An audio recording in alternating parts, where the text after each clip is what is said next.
Nuestra especialista Lourdes Pereira, que nos va a hablar de déficit de atención. Adelante, Jorge y Cristal. Gracias. Exactamente. Mi querida Lourdes, traes unos temas increíbles porque fíjate cómo el hecho de tener bien la mordida, el hecho de que trabaje tu mandíbula correctamente, te puede quitar pero muchísimos males. Ya nos hablabas de cuestiones de columna y demás, pero ¿a poco el déficit de atención también? Bienvenida. También. ¿Cómo? ¿Por qué? Bueno, pues muchas gracias, Cristal, Jorge, a la producción, gracias por este espacio nuevamente. Sí, definitivamente la ortoquinética pediátrica, en este caso voy a hablar del déficit de atención en niños, se da porque los pequeños son hiperactivos. Entonces, en la Organización Mundial de la Salud, la hiperactividad, este déficit de atención lo conocen como hiperquinesis. Hiperquinesis, que tiene diferentes nombres, pero lo que yo quiero puntualizar es cómo puede saber un padre de familia si su hijo tiene el trastorno de déficit de atención. Si ustedes observan que sus hijos tienen o amanecen con las ojeras marcadas, es un paciente que no puede respirar ¿A partir de adecuadamente. qué edades? Desde que nace el pequeño tenemos la posibilidad de saber si va a llegar a tener ese trastorno. Entonces, en niños es supremamente importante tener la posibilidad de detectar el problema para tratarlo adecuadamente y a tiempo. Si este trastorno de déficit de atención no se ataca desde un principio, en que conforme va creciendo nuestro paciente, llega a ser un adulto con el problema de déficit de atención. Y los problemas graves que se pueden presentar pueden ser incluso hasta mortales, porque el paciente no respira adecuadamente, tiene cefaleas, constantemente si el niño dice me duele la cabeza, no se concentra en el colegio, no aprende y constantemente los pacientes los están hasta corriendo de las escuelas porque dicen reporte para el papá porque no pone atención. Creo que muchos se pueden identificar con eso. Y además los han medicado. Hemos tenido especialistas como neurólogos, psicólogos, pacientes que he atendido como odontopediatra en el consultorio donde me dice la mamá, también ahora ya lo mandaron con el psiquiatra. Un paciente... Que es un punto importante porque a lo mejor ellos lo están medicando y a lo mejor no necesita el medicamento, lo puedes hacer de otra manera. Correcto.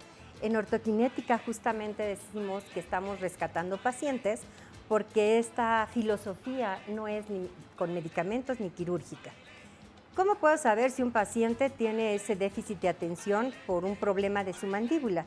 Si usted observa a su hijo de lado y ve que la mandíbula está en una retroposición, o sea, esto quiere decir cuando la mandíbula está atrás, automáticamente estos cóndilos de lo que habíamos hablado la vez pasada, estos cóndilos o la articulación que se encuentra aquí adelante del oído, es un centro de crecimiento primario en los niños.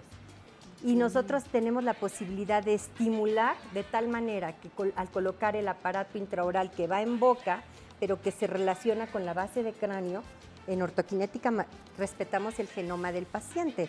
¿Qué quiere decir esto? El biotipo de cada paciente es la forma y función que se le debe de dar a todos sus órganos del cuerpo, empezando por la cabeza, la boca y el cuello, para que esta posición cráneo-cervical mantenga en una buena postura al paciente y entonces no tenga esos problemas tan graves de salud. Cuando tenemos un paciente medicado es por una falta de información hacia los especialistas. Por eso ahora hacemos reuniones con especialistas como los otorrinos, los neurocirujanos, terapeutas del lenguaje, para saber que si no hay una forma adecuada de sus arcos en su boca, la lengua no va a estar adecuadamente también. La lengua tiene que estar pegando en la parte de arriba que es el paladar. Y cuando este arco está completamente colapsado, en vez de tener una forma en herradura, tiene una forma como triangular, la lengua no puede pegar arriba. Y ese es el estímulo para que todo esto se desarrolle de manera armónica. Entonces, si la lengua queda baja y el niño siempre está con la boca abierta, está respirando aire frío, sucio, y son niños que se enferman constantemente de la garganta, están constantemente con el pediatra y los papás sinceramente están desesperados porque no saben qué hacer. Y pueden tener problemas de sinusitis y todo esto. Correcto. sí, definitivamente se agrava más el problema. ¿Y qué hacemos nosotros los ortoquinéticos? Bueno, como odontopediatra, es evitar que esos desarreglos de respiración, alergias, falta de sueño, porque también hay trastornos en el sueño, se agraven. Lo que buscamos es detener y buscar una solución sin medicamentos. Y es que simplemente esto de lo que hablas, Lourdes, perdón, pero te puede provocar vértigo, Correcto. unos dolores de cabeza insoportables que no te los Neuralgias. quitan nada.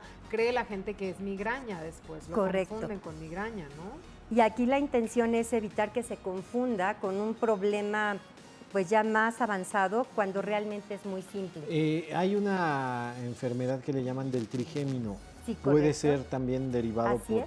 porque ahorita que decía eso, que de la muerte, hay una comediante y actriz, Anabel Ferreira, que ella le dio esto del trigémino, se le paralizaba la mandíbula, le tronaba, y me decía que cuando fue con el neurólogo, le decía que se le llamaba la enfermedad del suicida, Así que era es. tan fuerte el dolor que mucha gente no lo aguantaba y se prefería suicidarse. Así es, Jorge. Mira, nosotros tuvimos una experiencia en la UNAM, justamente con el doctor Diego Tatis, donde llegó una familia con problemas de neuralgia del trigémino, que efectivamente así lo denominan, es el problema de suicidio.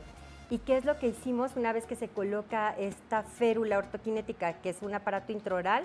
Evitamos que esa paciente se suicidara. Imagínense Oye, qué es que es importante y que increíble, pensamos sí. que es algo de los dientes, no No. pasa nada, ¿no? No, es algo muy, muy valioso escuchar esta información y agradezco mucho a quienes nos están escuchando, sobre todo a los padres de familia, porque estoy hablando de los niños y los niños no deben ser medicados cuando no lo necesitan. Así es. Muchísimas gracias, como siempre, Ay, Lourdes. no, con mucho Interesantes gusto. los temas, te esperamos la próxima semana, pues, claro. Ah, claro, con ya mucho te estás gusto. volviendo de las consentidas del Ah, público muchas y de la casa a gracias. las 9. Sí, Por no, al supuesto. contrario, les agradezco mucho.